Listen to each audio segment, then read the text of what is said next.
Salut à tous, c'est Mr Fox et vous écoutez actuellement Parlons VF, l'émission sur le doublage français. Braddock, je vous préviens. Attention où vous mettez les pieds.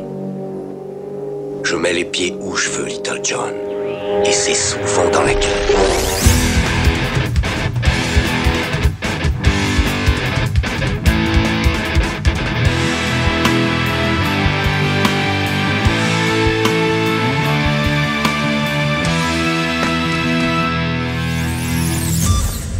Et aujourd'hui, nous allons parler du film Qui veut la peau de Roger Rabbit, un film de Robert Zemeckis sorti en 1988. L'action prend place à Hollywood, dans les studios de Maroon Cartoon, une entreprise qui produit des dessins animés. Mais dans ce monde de paillettes, tout n'est pas rose. Un meurtre a été commis et on soupçonne Roger Rabbit, un lapin star montante de l'animation. Pour dénouer cette affaire, on engage Eddie Valiant, détective privé sur le déclin, alcoolique et traumatisé par les toons depuis que l'un d'entre eux a tué son frère. Un synopsis un peu farfelu, un film qui mêle personnages réels et personnages de dessin animé. C'est à la fois un polar, un film noir des années 50 et un cartoon déjanté. Le film en lui-même est une véritable pépite à voir absolument. Alors je vous aurais bien passé un morceau de bande-annonce, mais hélas, elle est nulle et elle ne reflète absolument pas le film, donc enchaînons directement. Robert Zemeckis, le réalisateur, a déjà signé quelques années plus tôt le film Retour vers le futur, le film de science-fiction au doublage légendaire. Eh bien, étant donné qu'il surveille toujours de plus ou moins loin les doublages français de ses films, il a décidé pour Qui veut la peau de Roger Rabbit de reprendre exactement la même équipe. Et c'est donc à nouveau la société PM Productions qui s'est occupée de cette version française. La direction artistique du film a été confiée à Jenny Gérard. Alors Jenny Gérard, une légende du monde du doublage, maman de nombreuses versions françaises géniales, la saga Harry Potter, la saga Batman, Titanic, Jurassic Park, Le Silence des Agneaux. Je peux pas toutes les citer évidemment, mais il y en a énormément. L'adaptation, quant à elle, a été confiée à Christian Duras, lui aussi décidément grande légende du doublage, qui a signé les VF de Blade Runner, de Gladiator, de Titanic, ou encore de la série animée Les Simpsons, dont le doublage, et vous le saviez mieux que moi, est très apprécié. Récemment, il a signé les dialogues des Aventures de Tintin, de Steven Spielberg. Alors le moins qu'on puisse dire, c'est que cette adaptation est un travail d'orfèvre. Christian Duras nous a signé des dialogues magnifiques, autant du point de vue cartoonesque que du point de vue polar. C'est-à-dire il y a vraiment deux côtés dans le film. Le côté dialogue sobre, aux répliques très vieux policier fatigué à 2 jours de la retraite. Mais il y a aussi le côté cartoon avec des répliques complètement décalées, remplies de jeux de mots, de blagues, etc. Et ces textes géniaux sont sublimés par une direction artistique au poil qui accentue chaque ton du film, à savoir le ton sérieux vieux polar et le ton blague et cartoon. Les toons sont toujours en énergie et les policiers sont toujours plus posés, plus blasés. Bref, aucun amalgame et aucun mélange entre les deux tonalités du film. C'est juste parfait et pour preuve, j'ai choisi une scène du film où Roger Rabbit découvre, entouré de son patron et du détective Eddie Valiant, que sa femme a un amant.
Alors on entend bien dans cet extrait la véritable distinction entre les personnages humains et Roger Rabbit qui n'ont donc ni le même vocabulaire, ni la même intonation, ni la même énergie. Un travail d'orfèvre donc, jusqu'à la traduction de certaines blagues pas forcément évidentes.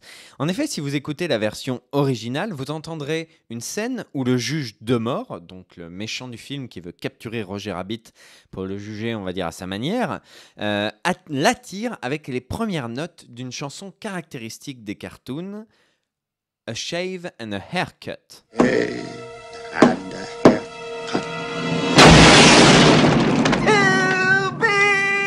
Alors une blague absolument impossible à traduire en version française, tant cette chanson et ce qu'elle représente est inconnue, totalement inconnue du public français.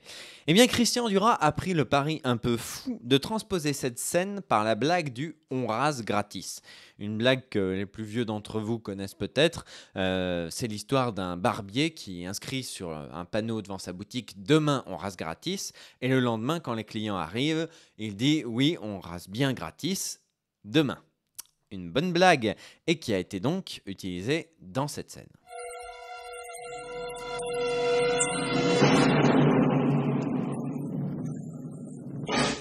Donc voilà, Christian Duras a pris ce parti un peu fou. Alors évidemment, lorsqu'on connaît la VO, on peut être dubitatif face à ce choix. Mais après réflexion, c'est une des rares façons de transposer la situation en français. Et d'ailleurs, le public n'y a vu que du feu. Hein, donc une idée folle qui a très bien fonctionné. Bravo Christian. Mais une bonne adaptation et une bonne direction artistique, ça ne fait pas une bonne VF, il faut aussi des bons comédiens. Dans le rôle de Roger Rabbit, on retrouve notre ami Luc Hamet, dont je vous ai déjà parlé dans ma chronique sur Amadeus, donc je ne vais pas me répéter 10 000 fois, c'est la voix de Mozart, c'est la voix de Jason Priestley dans la plupart de ses films, et aussi de Michael J. Fox, notamment dans un certain film, Retour vers le futur, du même Robert Zemeckis, sorti 3 ans plus tôt. Coïncidence ? Nananana. Il campe donc ici un lapin complètement déjanté dans lequel il met beaucoup d'énergie. En plus de lui donner un timbre mais complètement cartoonesque qui le rend presque méconnaissable, il lui confère quelques mimiques vocales très savoureuses. C'est vraiment une très belle interprétation que nous offre Luc Hamet. C'est même une interprétation, j'ai envie de dire, supérieure à la VO. Parce que la VO, le lapin évidemment est complètement déjanté, mais il est un poil en dessous en termes d'énergie. À ses côtés, pour interpréter Bob Holskin, qui joue donc Eddie Valiant, on a la voix de Marc de Giorgi qui a été choisi. Alors Marc de Giorgi, il est célèbre pour avoir été l'homme qui tombe à pic dans la série du même nom, mais c'est aussi la voix de David Carradine dans Kung Fu, du capitaine Harris dans la saga de films Police Academy, ou encore de Robert Redford dans différents films comme Butch Cassidy et le Kid, et Les 3 jours du Condor. On va d'ailleurs s'écouter quelques extraits de L'homme qui tombe à pic et des 3 jours du Condor. Il faudra une personne de confiance qui puisse vous aider. À quelqu'un qui fera l'affaire. Mais il faudra jouer le jeu. On risque de remarquer un étranger auprès de vous. Faites croire à tout le monde que vous avez peur. J'ai mis la main sur ce que je crois être un réseau de renseignements que la compagnie ne connaît pas. Et j'ai fait un rapport dessus. À vous de me dire pourquoi ça vous a tous rendu fous. À moins que la compagnie soit au courant et qu'il veuille que personne ne le sache, même pas ceux qui la dirigent. Alors lui aussi livre une excellente performance, justement à l'opposé de celle de Luc Hamet. Marc de Giorgi confère au personnage d'Eddie Valiant une personnalité très dure, très brute. Grâce à son timbre rauque et sa belle diction, Marc de Giorgi confère à son personnage une légitimité. C'est-à-dire, voilà, il a la voix d'un enquêteur, c'est un enquêteur. Donc vraiment une performance diamétralement opposée à celle de Luc Hamet, pas en termes de qualité, justement, mais en termes de tonalité, d'énergie. Mais la cerise sur le gâteau, c'est justement ce jeu entre les deux personnages, et donc les deux comédiens, qui ont des caractères diamétralement opposés, les caractères de Eddie et de Roger Rabbit, et ça force les comédiens à vraiment se donner à fond dans un véritable duel vocal, et c'est ce qui fait le charme en VF de ce duo absolument exquis. Et pour que vous compreniez de quoi je parle, on va s'écouter une petite scène entre Roger et Eddie Valiant, pour bien que vous compreniez. Ça veut dire que tu pouvais retirer ta main de cette menotte à n'importe quel moment. Pas à n'importe quel moment, juste quand ça pouvait être drôle. Voyons, Eddie, où est ton sens de l'humour? Il est toujours aussi drôle ou juste les jours où il est recherché pour meurtre? Écoutez, ma philosophie est la suivante. Quand on n'a pas un bon sens de l'humour, vaut mieux être mort. Eh ben, tu risques d'être exaucé si je ne trouve pas ce qui est arrivé à ça. Qu'est-ce que c'est, Eddie? T'as qu'à regarder. Le testament de Monsieur Acme. Oui, et je crois que Maroon a joué le rôle du saint d'esprit et ta femme du saint de corps. Oh, je n'apprécie pas cette insinuation. Tu peux peut-être aller vérifier l'homologation du testament. Oui, il faut vérifier l'homologation. Parce que mon oncle Pompon a eu une homologation musculaire. Il a dû prendre des tas de pilules et se faire des massages. Donc là, on entend bien vraiment l'opposition entre Roger et Eddie Valiant, deux personnages vraiment diamétralement opposés, aux voix diamétralement opposées. Et ce petit duel entre Marc de Giorgi et Luc Hamet est vraiment savoureux, pas seulement dans cette scène, dans toutes les scènes. Parlons maintenant du méchant de l'histoire, le juge de mort, personnage sans cœur, interprété par Christopher Lloyd. Eh bien, sans surprise, c'est sa voix attitrée, Pierre Athey, qu'on avait déjà entendu, lui aussi, dans Retour vers le futur. Pierre Athey, c'est aussi la voix du Joker dans la série télé et les jeux vidéo Batman, et la voix de Christopher Lee dans plusieurs de ses films. On va s'écouter quelques extraits de ses apparitions, le Joker de Batman, Christopher Lloyd dans La famille Adams, et enfin le Doc de Retour vers le futur.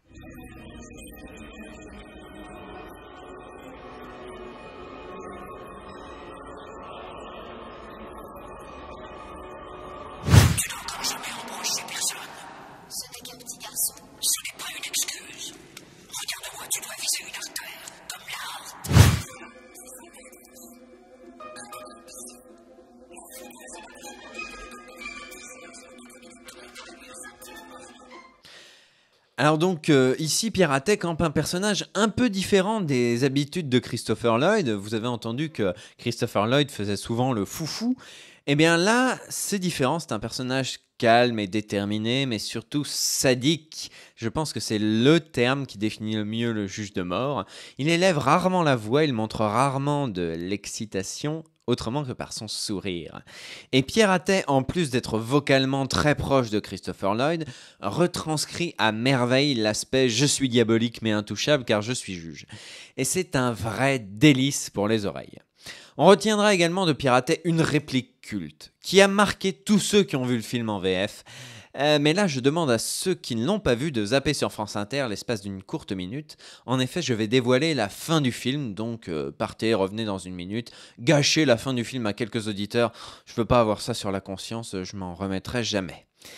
Bon, ceux qui sont restés, vous savez évidemment de quoi je veux parler, lorsque le juge de mort apparaît sous son vrai visage, celui du Toon qui a tué le frère d'Eddie. Tu me dis que c'est un Toon? Surprise? Pas vraiment. Ce stupide projet d'autoroute ne pouvait être mijoté que par un Toon. Pas n'importe quel Toon! Tu te souviens de moi, Eddie? Lorsque j'ai tué ton frère, je parlais plutôt comme ça! Alors voilà, ça c'est une réplique vraiment fabuleuse qui a marqué tous ceux qui ont vu le film en VF. Ce qui fait aussi la force de cette VF, en plus de ces trois personnages principaux, c'est les personnages secondaires. Par exemple, la plantureuse Jessica Rabbit est doublée avec talent par Tania Torrance, une ancienne sociétaire de la comédie française qui est la voix attitrée, à quelques exceptions près, de Sigourney Weaver, depuis Alien jusqu'au très récent Sans Issue. Elle l'a doublé quasiment tout le temps, bon, à part dans Avatar, va savoir pourquoi.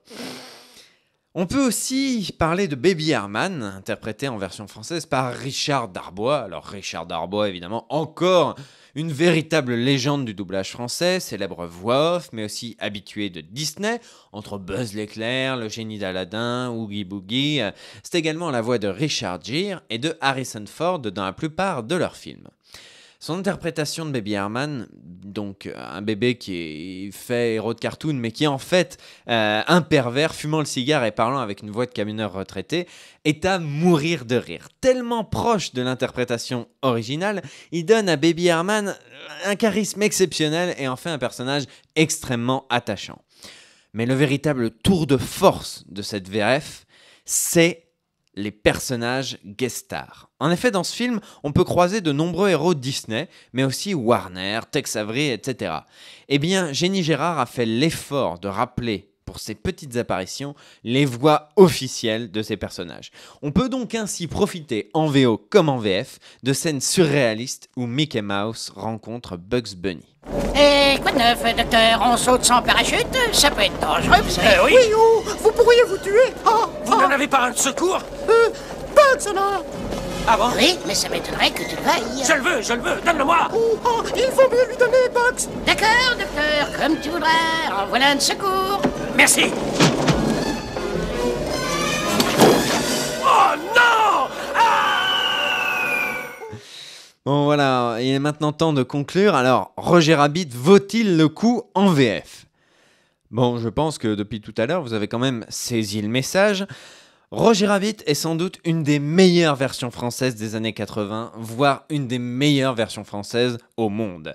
Arrivant sans problème au niveau de la VO, la surpassant même sur certains points, sur certains aspects du film, cette version française est juste fantastique, de justesse, en termes d'adaptation, d'interprétation, de direction artistique. Pour faire simple, c'est une tuerie intergalactique. Donc si vous devez voir Roger Rabbit, il faut le voir puisque c'est une pépite de film, il faut forcément le voir en version française. Alors j'espère sincèrement que le message est bien passé. Je mets les pieds où je veux, Little John. Et c'est souvent dans la gueule.